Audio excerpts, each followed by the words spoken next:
Viva Voz, com Vera Magalhães.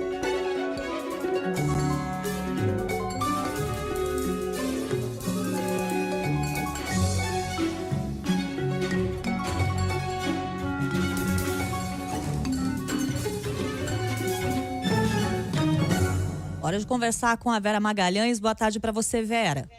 Boa tarde, Cássia. Boa tarde, Leandro. Todo mundo que nos ouve e nos assiste. Oi, Vera. Boa tarde. Vera, hoje vai falar sobre o desmatamento na Amazônia, segue batendo recordes. E aí, Vera, isso sinaliza para a gente que é necessária muita ação em várias frentes para tentar resolver esse problema. A gente vai ter que ir muito além das boas intenções, porque o crime está muito incrustado ainda nessa região, né, Vera? Exatamente, Cássia. A gente tem já uma evolução evidente, né, e quase orgânica, que é o fato de o governo não negar mais a realidade, não brigar com os números, não dizer que o DETER, que é o sistema do INPE, que faz essa detecção e os alarmes, está errado, ou que precisa ser substituído, ou qualquer uma dessas coisas, demitir o presidente do INPE, que foi uma realidade que a gente viveu no governo Bolsonaro e ajudou a agravar o problema, porque sem você ter os dados como baliza, ficava muito mais difícil implementar alguma política de combate ao desmatamento ilegal na região. Mas, como você bem disse, 4 anos dessa postura negacionista, ia falar negativista, negacionista, levam ao fato de que o crime foi se espalhando, foi se incrustando mesmo na região e que agora vai ser muito mais difícil combater. Os dados desse mês são recorde para fevereiro, 209 quilômetros quadrados em 17 dias, pouco mais de 2 semanas.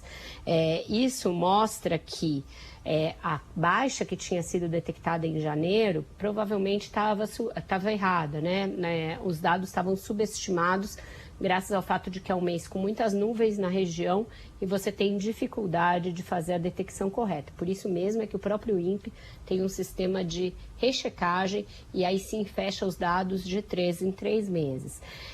Então, o que a gente, olhando os números com atenção, percebe?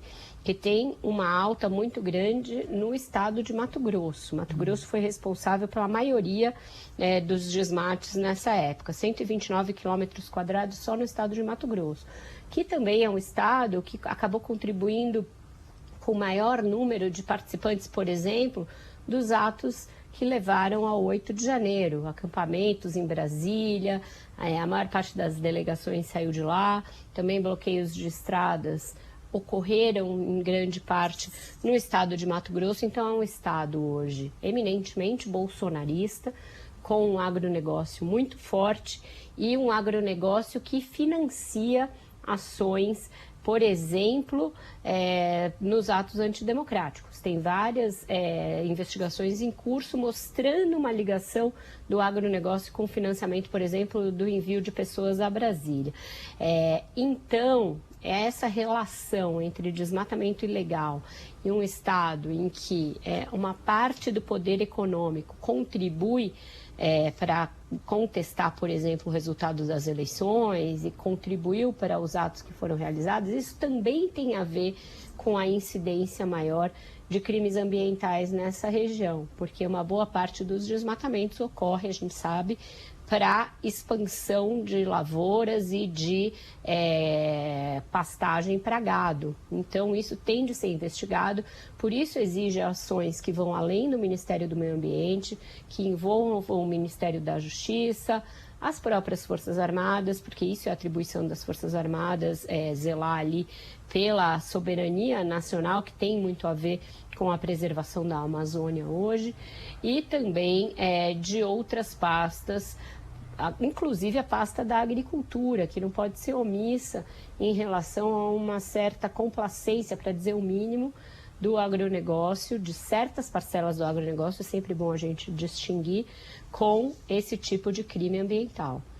É verdade. Vera, a gente teve uma situação super grave, né, Leandro? A Vera lembra aqui a gente que aconteceu na reserva indígena Yanomami, de garimpeiros atacarem um posto. Depois eles acabaram sendo detidos, um deles foi ferido e foi detido, mas eles estavam levando minério roubado e entraram em confronto com autoridades. E isso está acontecendo neste momento em que a gente tem uma ação de enfrentamento contra essas pessoas. Quer dizer, é uma coisa que não vai ser fácil de ser superada, né? Você veja a ousadia, né, Cássia? Quando todos os olhos estão voltados para a terra indígena Yanomami, quando se acabou de reinstalar uma base federal dentro de uma das aldeias da terra indígena, porque o Estado tinha simplesmente se omitido de estar presente na região, ainda assim os criminosos se sentem à vontade, se sentem empoderados a ponto de atacar essa base e trocar tiros com os agentes federais. De novo, o lado bom do que a gente vê aí é a reação do poder público finalmente, né? Não simplesmente fechar os olhos, deixar passar madeira, deixar passar minério, deixar passar droga, deixar passar pesca ilegal, que era o que estava acontecendo. A Amazônia foi uma terra que foi relegada a ninguém, ao cuidado de ninguém. Então, todas essas ramificações do crime organizado, que têm imbricações entre si, estavam correndo solta ali, em detrimento do ambiente e das populações originárias, das populações locais.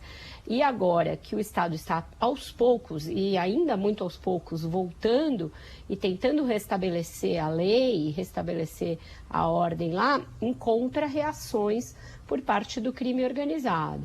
O fato de ter havido essa reação talvez sirva para desencorajar ações futuras, porque estavam descendo embarcações com cassiterita, que é um minério retirado ilegalmente da terra indígena Yanomami, e agora ficou claro que tem uma base lá e que o IBAMA está sendo recomposto para ter uma presença na região junto com, de novo, as Forças Armadas, a Polícia Federal e as demais instituições que fazem parte do aparato de Estado. Mas vai levar tempo, vai haver uma cobrança desmedida, porque agora, diante desses dois fatos, eu já vejo muitas postagens em redes sociais. Ué, cadê a Marina? Ué, mas e aí, Marina Silva? Como se fosse da noite para o dia, para você desmantelar uma rede criminosa que foi sendo deixada crescer propositalmente, muitas vezes, pelo poder público. Mas é isso, o Estado agora está voltando aos poucos, mas vai exigir um monitoramento permanente e não só nos momentos de crise, como o que a gente viu da tragédia humanitária dos Yanomami. A presença tem que ser permanente e com dispositivos, instrumentos, armas, precisa ter armas e precisa ter gente. Então, esses dois fatos mostram o quanto que vai demorar até a gente, por exemplo, cumprir uma meta como desmatamento zero, que a Marina fala que não é nem desmatamento ilegal zero, é desmatamento zero. Vai demorar bastante tempo e vai ter muita resistência por parte dos criminosos que ficaram senhores daquela região por muito tempo. Vera Magalhães, muito obrigada pela conversa de hoje. Um ótimo fim de semana para você. Até mais. Até mais, um ótimo jornal para vocês. Até segunda. Até, bom fim de semana.